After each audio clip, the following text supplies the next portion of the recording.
நம் ஆண்டவர் இயேசு கிறிஸ்துவின் நாமத்தினால் மகிழ்ச்சியின் சமாதானமும் நம் அனைவரோடும் இருப்பதாக. யோவான் 7:40-53 முடிய. கூட்டத்தில் சிலர் இவ்வார்த்தைகளை கேட்டு, வரவேண்டிய இறைவாக்கினர் உண்மையில் இவரே என்றனர். வேறு சிலர், மெசியா இவரே என்றனர். மற்றும் சிலர், கலிலேயாவில் இருந்தா மெசியா வருவார்? தாவீதின் மரபில் இருந்தும் அவர் குடியிருந்த பெத்லெகேம் ஊரில் இருந்தும் மெசியா வருவார் என்றல்லவா மறைநூல் கூறுகிறது என்றனர். இப்படி அவரை குறித்து மக்களிடையே பிளவு ஏற்பட்டது. சிலர் அவரை பிடிக்க விரும்பினர், ஆனால் யாரும் அவரை தொடவில்லை. தலைமை குருக்களும் பரிசேயர்களும் அனுப்பியிருந்த காவலர்கள் அவர்களிடம் திரும்பி வந்தார்கள்.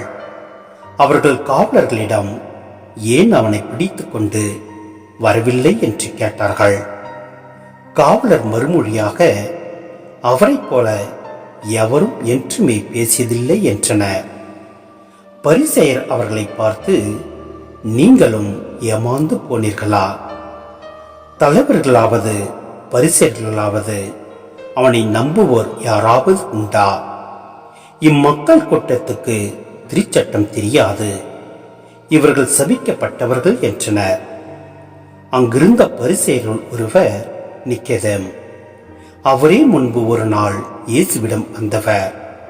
அவர் அவர்களிடம், ஒருவரது வாக்குமூலத்தை கேளாது அவர் என்ன செய்தார் என்று அறியாது ஒருவருக்கு தீர்ப்பளிப்பது நமது சட்டப்படி முறையாகுமா என்று கேட்டார். அவர்கள் மறுமொழியாக, நீரும் கலிலேயரா என்ன? மறைநூலை துருவி ஆய்ந்து பாரோம், அப்போது கலிலேயாவிலிருந்து இறைவாக்கினர் யாரும் தோன்றுவதில்லை என்பதை அறிந்து கொள்வீர் என்றார்கள். அவர்கள் ஒவ்வொருவரும் அவரவர் வீட்டுக்கு சென்றார்கள். சிந்தனை: இயேசு ஒரு கலிலேயர் என்னும் பரவலான கருத்து இங்கே காண கிடைக்கிறது. ஆனால் அவர் பெத்லெகேமில் பிறந்தவர் என்னும் உண்மை தெரிந்திருந்தால் இந்த கேள்விக்கு இடம் இராதே என்று எண்ண தோன்றுகிறது. பரிசேயரின் ஆணவமும் அகந்தையும் இங்கு வெளிப்படுகின்றன. கற்றவர்கள்தான், சட்டம் தெரிந்தவர்கள்தான், கடவுளுக்கு உகந்தவர்கள், கல்லாதவர்கள், சபிக்கப்பட்டவர்கள் என்னும் மமதையில் அவர்கள் பேசுகின்றனர். ஞானிகளுக்கும் அறிஞர்களுக்கும் மறைத்து, குழந்தைகளுக்கு எளியோருக்கு மறை உண்மைகளை வெளிப்படுத்தும் இறை தந்தைக்கும் இவர்களுக்கும் எவ்வளவு தூரம்! மேலும் நிக்கதேம் இயேசுவை மிகவும் பாராட்டுகின்றார். நிக்கதேம் ஒரு பரிசேயர், மறைநூல் வல்லுனர், யூத தலைமை சங்க உறுப்பினர். இவர் இயேசுவின் சீடராக மாறுகிறார். யோவான் இவரை வளர்ச்சி பெறும் கிறிஸ்தவ நம்பிக்கைக்கு முன் மாதிரியாக எடுத்து காட்டுகிறார். இங்கு அவர் தயங்கி தயங்கி இயேசுவிடம் வருகின்றார். அடுத்து மறைமுகமாக இயேசுவை ஆதரிக்கின்றார். இறுதியில் தாம் இயேசுவின் சீடர் என்பதை துணிச்சலுடன் வெளிப்படையாக காண்பிக்கின்றார்.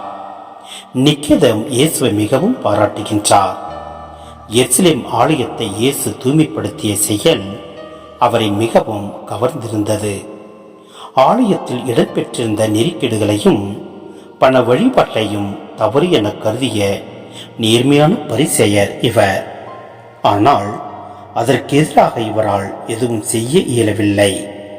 இந்நிலையில் இயேசு இந்நெருக்கேட்டிற்கு காரணமான தலைமை குரு கயபாவுக்கு சவால் விட்ட செயலை இவர் மிகவும் பாராட்டி இவ்வாறு கூறியிருப்பதை யோவான் 3 நாம் பார்க்கின்றோம்.